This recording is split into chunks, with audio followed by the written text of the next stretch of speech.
Ah, je vais pas me fatiguer. Je prends l'établi, j'emballe l'établi, je l'expédie à question pour un champion, et comme ça, Julien le perce. Oh, c'est cadeau. Il l'a fait exprès. J'ai pas fait exprès. Il l'a fait exprès. J'ai pas fait exprès. C'est fou de voir ça, Roger. Merci. Bravo.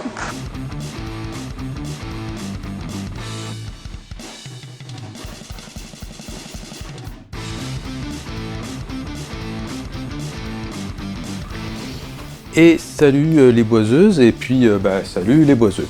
Voilà. Donc aujourd'hui, on fait des trous dans l'établi. Pourquoi? Pour y fixer des systèmes de fixation. Fixer des systèmes de fixation. Mais tout à fait. Donc vous connaissez un petit peu la musique, les valets, les trucs, les machins. Alors justement, on va tout de suite s'intéresser à la quincaillerie. À la quincaillerie d'établi. Donc j'ai passé une commande. Pour ceux que ça intéresse, j'ai passé la commande chez Dieter Schmidt Fine Tools. Voilà. Donc outilleprofessionnel.com, je vous mets l'URL dans la description si vous avez envie d'aller regarder. Enfin, c'est des produits que vous trouverez ailleurs, je pense. Même s'il y a quelques trucs quand même, c'est pas forcément facile de les trouver. C'est justement peut-être ça le plus difficile à trouver. Donc ça, j'imagine que hop, c'est où? C'est là. C'est par là. Voilà, j'ai cadré ici. Donc ça, c'est la partie peut-être pour moi la plus difficile à trouver. C'est le valet d'établi classique, standard. C'est difficile à trouver en fait parce que c'est simple et qu'il faut trouver un produit de bonne qualité, correctement forgé, etc., etc. Voilà. Donc ça, c'est pour moi, ça a été le plus compliqué, on va dire. Je pense que ça a aussi été compliqué à trouver pour Dieter Schmidt, puisque vous verrez sur leur site qu'il y a une petite bafouille sur ce sujet, sur ce sujet-là. Et j'en avais déjà des valets d'établi que j'avais acheté, je sais plus où. Vous voyez, c'était pas la même qualité. Déjà, ils sont peints. Je trouve que c'est quand même plus joli en acier brut, quoi. Ça fait un peu plus authentique. Donc ceux-là, je les avais achetés pour la presse Moxon. Et il y a une partie des quincailleries de la presse Moxon que je pourrais aussi utiliser. Voilà, par exemple ça. Je pourrais peut-être l'utiliser quand même pour l'établi si j'en ai besoin. On va en parler après. Tout simplement parce que c'est tout le même système de perçage. Puisque dans toute cette histoire, il y a un truc qui est important, c'est le diamètre de perçage. Voilà. Donc moi, tout mon attirail là est fait pour du 20 mm de perçage ou 19,75, 3/4 de pouce. Ça change pas grand chose ce quart de millimètre qui dépasse. Donc ça, c'est pas un souci. On va voir pourquoi après. Pourquoi on n'a pas besoin de précision. Au contraire, ça c'est bizarre comme phrase, mais voilà, donc ça c'est les valets d'établi classiques. J'ai aussi pris, alors c'est du Jouma, mais ça me paraît assez correct en fabrication. Donc des réglables comme ça, donc avec la tige bien rugueuse, titre, ouais je sais. Et donc c'est des valets aussi, alors la différence c'est que les premiers ça se cale avec un coup de marteau, on va voir ça après aussi, et ceux-là, simplement vous les rentrez dans le trou. Je sens qu'elle va être compliquée cette vidéo. Vous les rentrez dans le trou donc, et puis ça se sert comme un serre-joint, voilà. L'ensemble a l'air de qualité correcte sans plus, il y a juste la poignée, je trouve un peu cheap, mais elle a l'air peut-être solide malgré tout. Voilà, ça fait un peu cheap. Voilà. Donc là aussi j'en ai pris 2. Après, rien m'empêche, si jamais je trouve que j'ai pas assez d'un truc, d'en racheter. J'ai pris des greppes. Il y a plusieurs façons de voir les choses. On peut faire des greppes carrées en bois, etc. Moi, quand j'ai fait la conception de l'établi, je me suis dit, je vais faire simplement des trous dans mon établi avec une perceuse, des trous ronds. Donc j'ai pris des greppes rondes. Il y a d'autres techniques. J'ai pas de... Enfin voilà. On peut se faire la petite querelle de clocher qui va bien. J'en ai pris 4. L'intérêt, enfin le truc intéressant, le truc marrant, je sais pas, on dit comme on veut, c'est que je regarde, moi j'appelle ça des greppes, et ils appellent ça des mentonnets d'établi chez Veritas. Donc c'est du Veritas. J'ai pris un autre produit Veritas, on va en parler juste après. Donc c'est des greppes en laiton. Grosso modo, c'est donc un cylindre en laiton, une petite agrafe là que vous voyez sur le côté, pour pas que ça si vous mettez dans le trou et ça tombe dessous, vous avez l'air couillon. Ça fait tout de suite, ça fait moins sérieux, ça fait moins le gars il maîtrise son truc, tu vois. J'ai envie de dire, voilà, le petit truc là, le petit plat pour recevoir la pièce. Et alors je me suis dit, des fois tu vas avoir des pièces délicates à serrer. Donc j'ai pris également deux paires de moi j'appelle ça des mordaches. Donc les mordaches pour les greffes, hein, c'est du caoutchouc, voilà, et ça permet de ne pas abîmer les pièces éventuellement délicates. Voilà. Et quand tu n'en as pas besoin, tu peux l'enlever, et voilà. Donc voilà pour la partie grep. Donc j'ai pris deux paires de mordaches, hein, parce que voilà, ça fait 4. 2 x 2, 4. On sent que cette vidéo va être hautement intellectuelle. C'est un petit peu quelque part les mêmes que j'avais déjà pour la presse Moxon, sauf que celles de la presse Moxon, elles sont plus courtes. Celles de la presse Moxon, voilà, elles sont comme ça. Seulement là, je vais avoir des trous qui vont être beaucoup plus grands, puisqu'ils vont traverser le plateau. Et donc, j'ai pris des greppes plus grandes. Grand trou, grande greppe. Il faut quand même que le cylindre soit à la taille du trou, parce que sinon, ça touche pas le fond. Allez-y, hein, faites-vous plaisir dans les commentaires. Voilà. Ce qui est bien, c'est que maintenant, j'ai même plus besoin de faire ça, on verra après. J'ai même plus besoin de faire les jeux de mots stupides, vous les faites à ma place.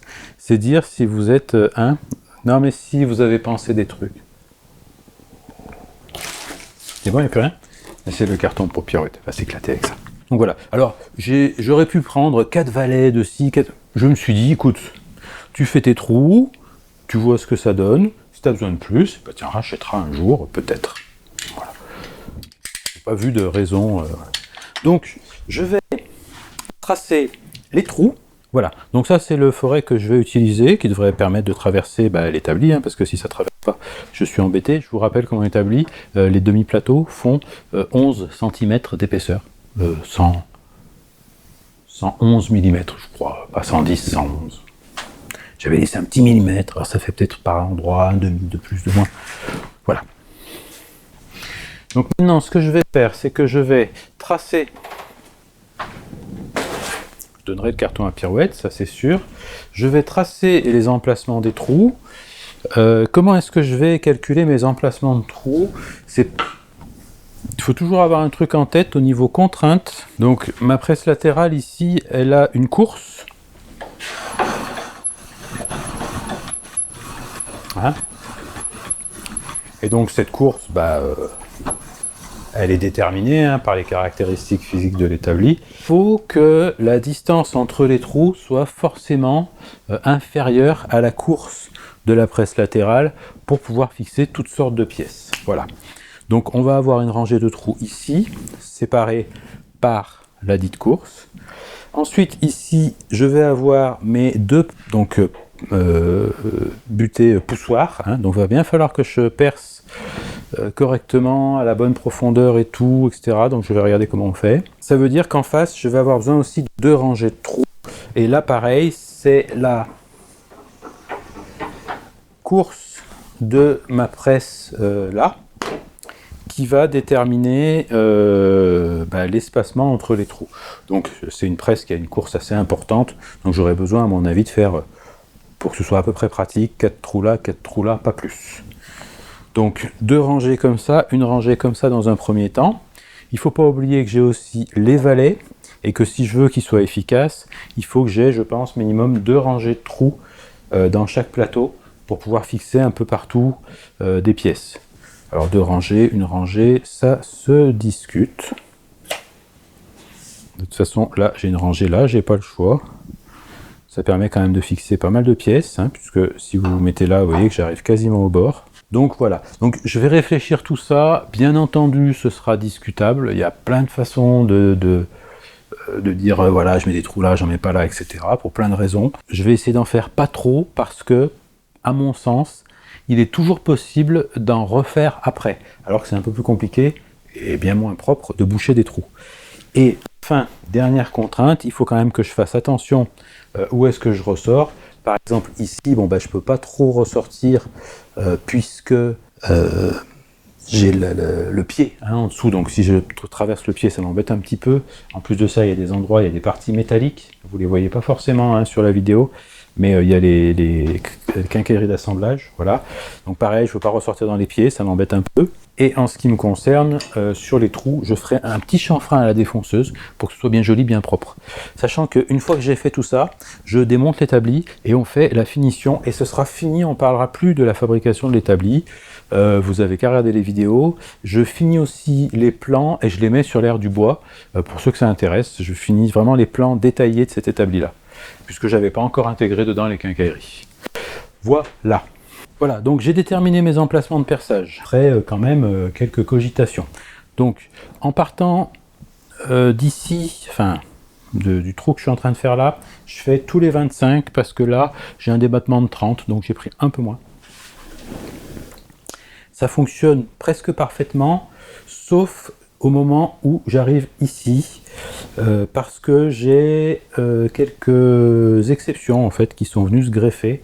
Je vous expliquerai pourquoi, mais grosso modo dans les zones à l'intérieur des rubans bleus là, donc ici et là, je n'ai pas le droit de percer. Donc j'ai pas le droit de percer théoriquement sur les rubans bleus.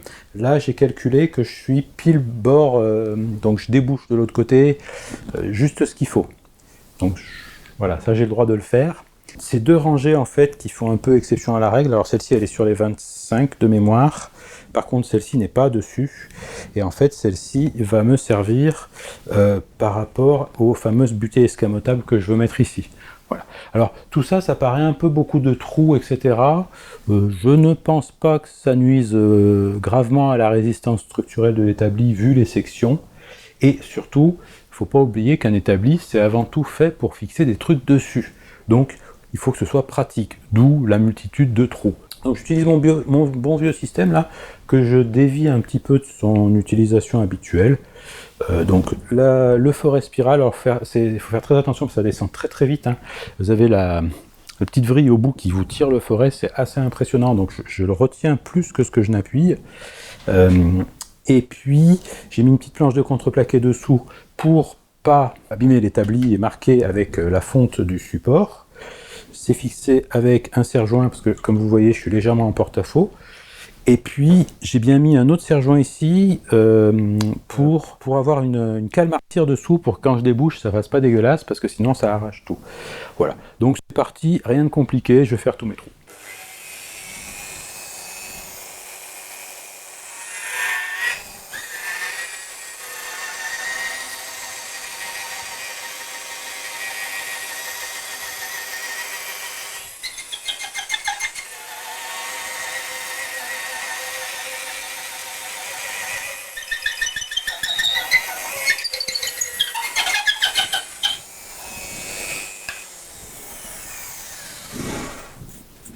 Donc là, je me suis positionné pour que vous puissiez voir ce que je fais. Donc je me positionne en pointant. Hein. J'ai marqué mes trous, hein, vous remarquerez. J'ai fait un petit coup de pointeau.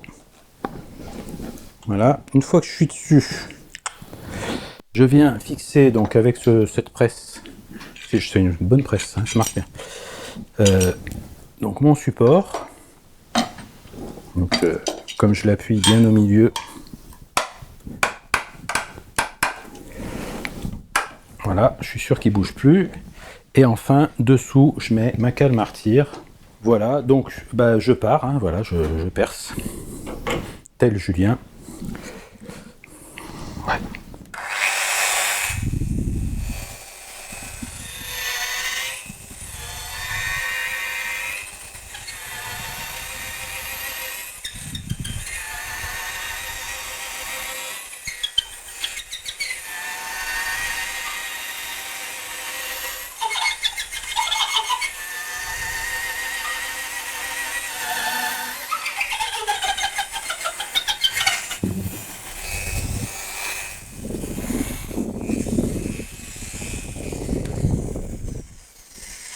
Voilà, ça fait des copeaux quand même. On voit que le forêt est efficace, hein, globalement. Voilà, donc je vais continuer à faire les autres. Puis j'ai envie de dire, je vous retrouve après parce que c'est pas super passionnant quand même hein, de me voir faire X trous.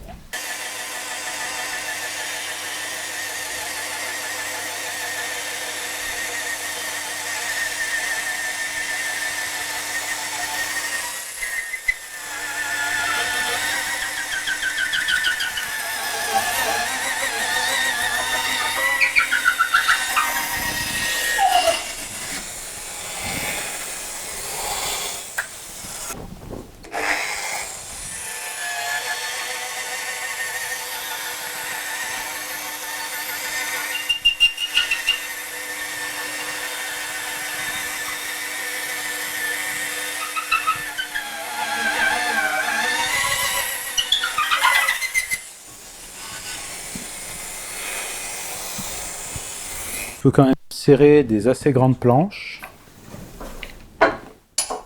Mais vous allez voir qu'il y a la petite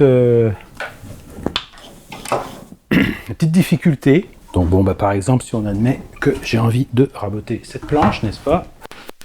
Je peux tout à fait. Voilà.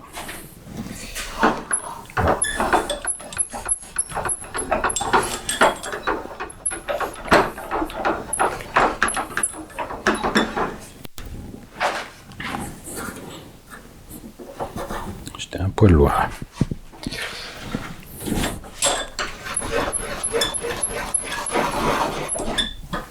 Voilà. Ah, bien sûr, comme elle n'est pas dégauchie, elle branlote un petit peu. Mais c'est tout l'intérêt de ce genre de système, c'est de pouvoir serrer des planches justement qui ne sont pas forcément super plates, etc. quoi. Dans ce sens, ça va porter beaucoup mieux, je pense. Voilà. Puis rien n'empêche d'y mettre une petite cale pour la stabilité, etc. Et donc de là, bah, je peux prendre un rabot et en avant, ça bougera pas. Bon, forcément, je ne l'avais pas réglé pour ça. Mais c'est pas l'objet de la vidéo. Hein. En tout cas, voilà, ça fonctionne. Alors, autre chose qui fonctionne, donc mes deux valets Jouma fonctionnent assez bien, même si j'ai une petite déception avec l'un des deux, là. Je sais pas pourquoi exactement, mais en tout cas, il se passe quelque chose. Voilà. Celui-là, j'ai pas... Celui-là, c'est comme s'il avait un petit problème. Est-ce qu'il lui faut une petite goutte de graisse ou je ne sais quoi?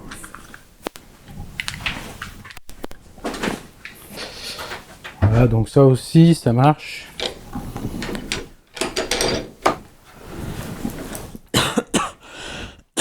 Voilà. Avec une tenue qui est plus que satisfaisante. Quelque chose qui ne fonctionne pas, je vais vous expliquer pourquoi. Et je vais vous expliquer aussi comment je vais faire pour résoudre le problème. Et je vais aussi répondre au pourquoi ne pas qui ne va pas manquer d'apparaître dans la vidéo. Donc, ce genre de valet, théoriquement, ça se glisse comme ça, et on tape dessus, et ça tient. Seulement, là, celui-là, il tient pas. L'autre non plus. Pour une raison très simple, c'est que le fonctionnement de ces trucs-là, c'est qu'ils se mettent en travers du trou.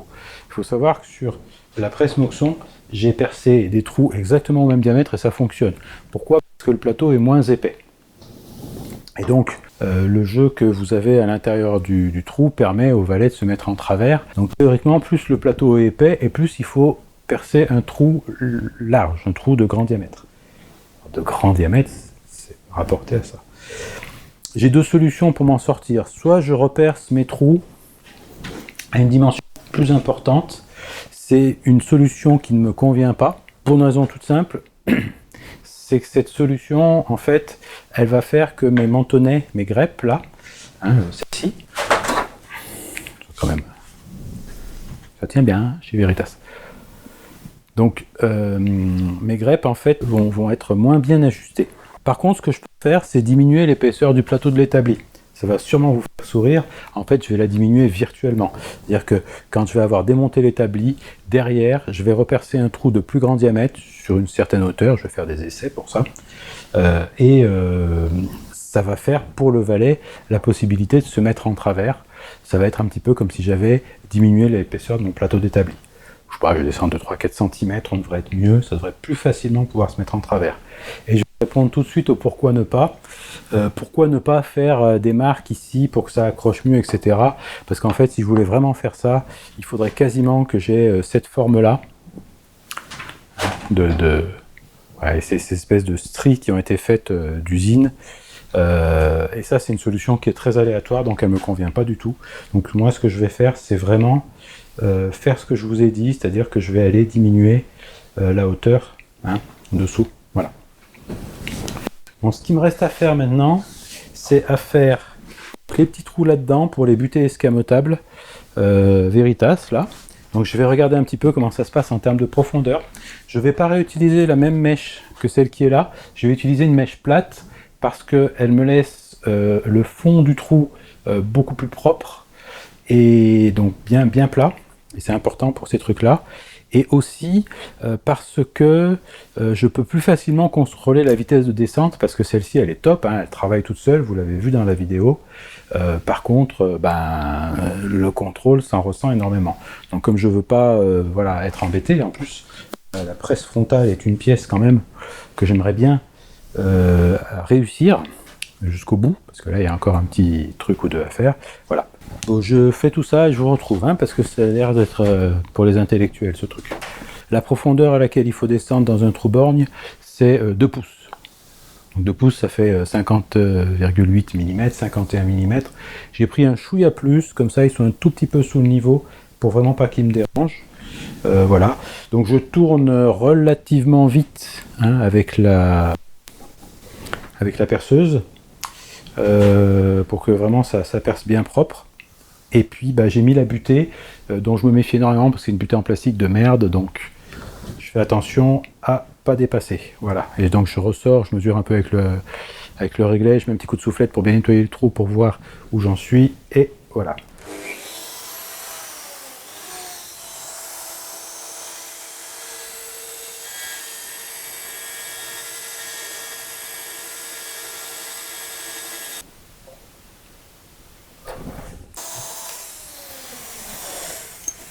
Là j'ai senti la butée.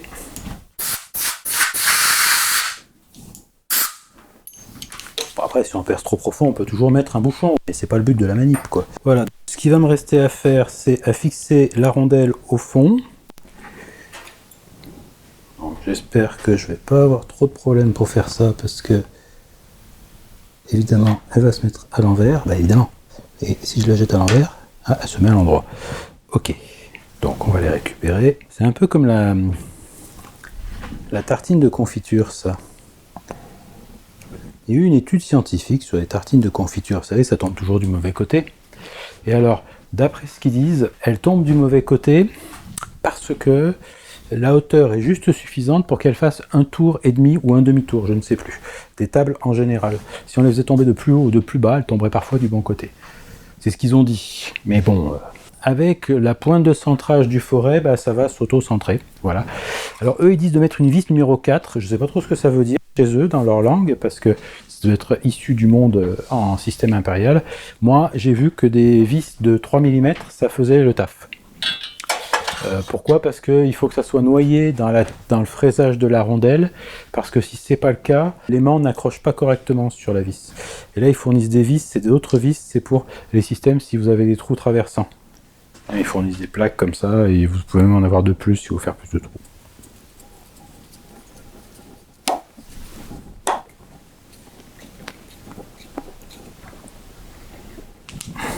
Ouais, pas mal. Donc là, tac, voilà, ça dépasse. Et ça ne dépasse plus. Bien. Voilà. Donc ça, c'est en place. Alors à quoi ça sert, me direz-vous ? Alors bien sûr, je peux mettre les mordaches si jamais je considère qu'il les faut, voilà. Donc là, ça me permettra de serrer des pièces, si je veux les travailler avec la défonceuse ou ce genre de choses. Voilà, donc ça c'est pour ce genre de serrage. Mais on peut aussi tout à fait imaginer serrer des pièces de forme irrégulière. Et pour moi, ça prend tout son sens dans ces conditions-là.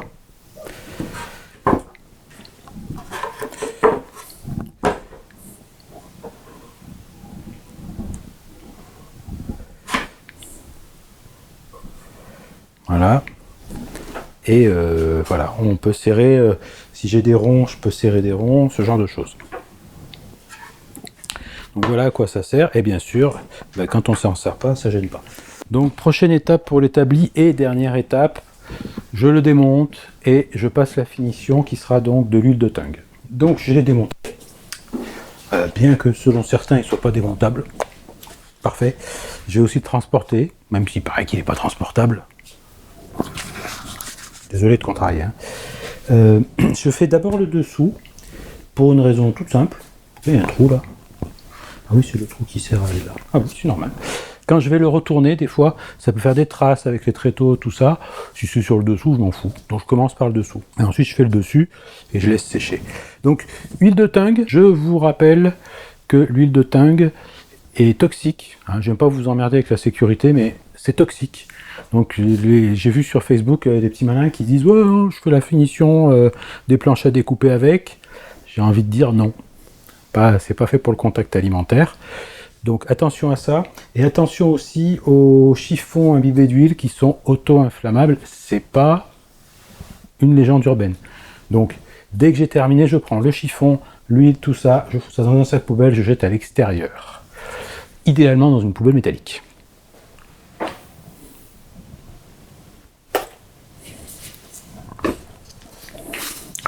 Voilà, et donc passer l'huile, c'est pas le truc compliqué non plus. C'est de pas en foutre de partout, mais à part ça, on essuie bien, qu'il n'y ait pas de résidus.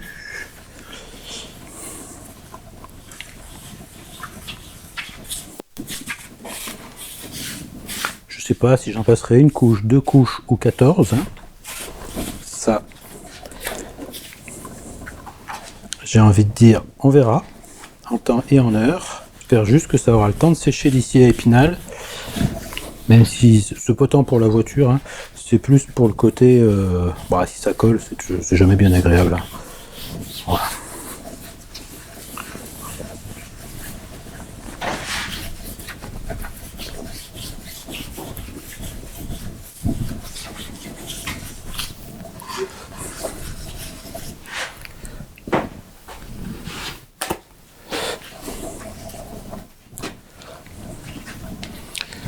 Alors, petite astuce, quand à un endroit j'ai mis trop d'huile, hop, je repasse un petit coup sur les embouts parce que ça pompe énormément, ça absorbe beaucoup d'huile. C'est valable pour tous les produits finition d'ailleurs. Donc j'en mets pour bien saturer, sachant qu'il faudra très certainement que j'en repasse une couche ou 2 couches ou 3 couches, ça on verra. C'est-à-dire l'avenir nous le dira. Et après, ça reste un établi.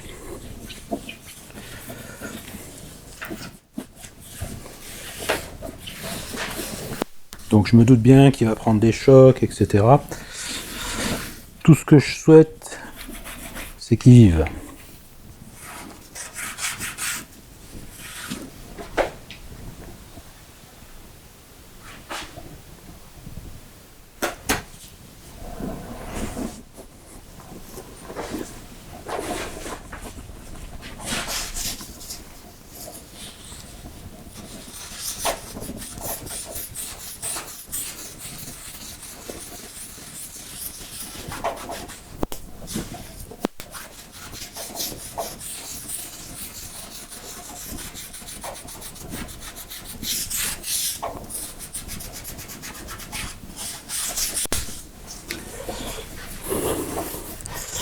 Voilà, moi j'ai envie de dire, je vais faire ça tranquille.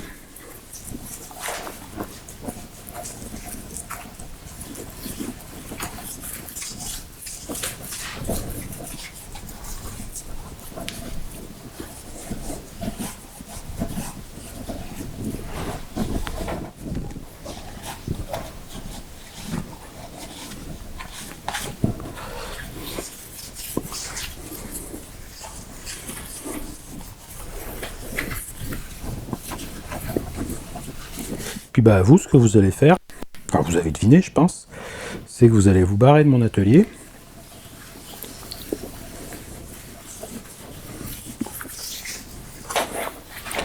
Voilà. Vous allez aussi aller regarder les URL qui sont dans la description.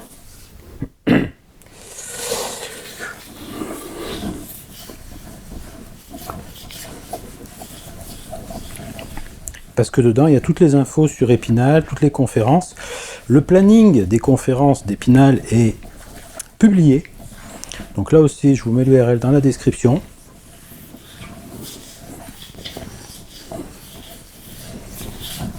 Donc reportez-vous-y. Si vous pouvez venir à Épinal, c'est super chouette.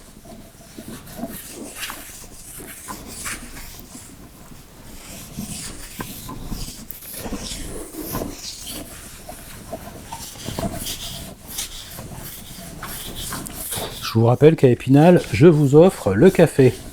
Et profitez, hein, parce que ça, c'est pas tous les jours. Hein.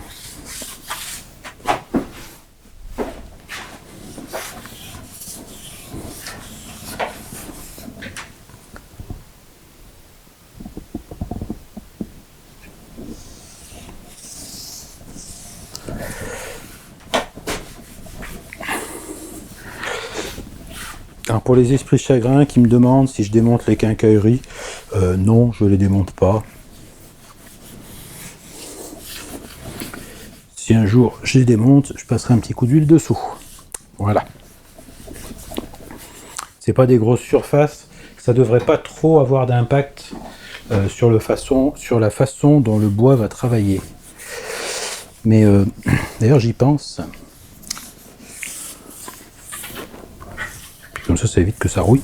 Hop, je passe un petit coup. Ça fait jamais de mal. Vous savez que le sexe, hein, c'est comme le ménage. Le faire à fond, c'est bien, mais un petit coup vite fait de temps en temps, c'est pas mal non plus.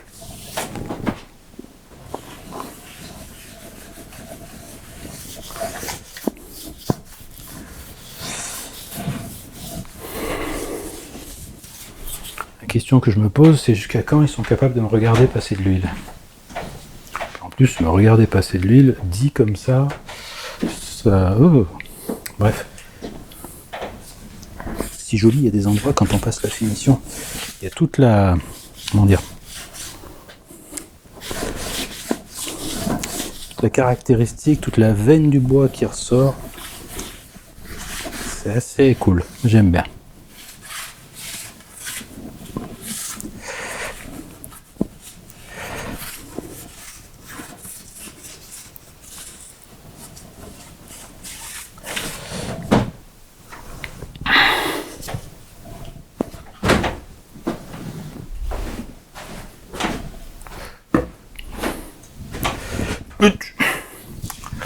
Faut quand même mettre le petit verre.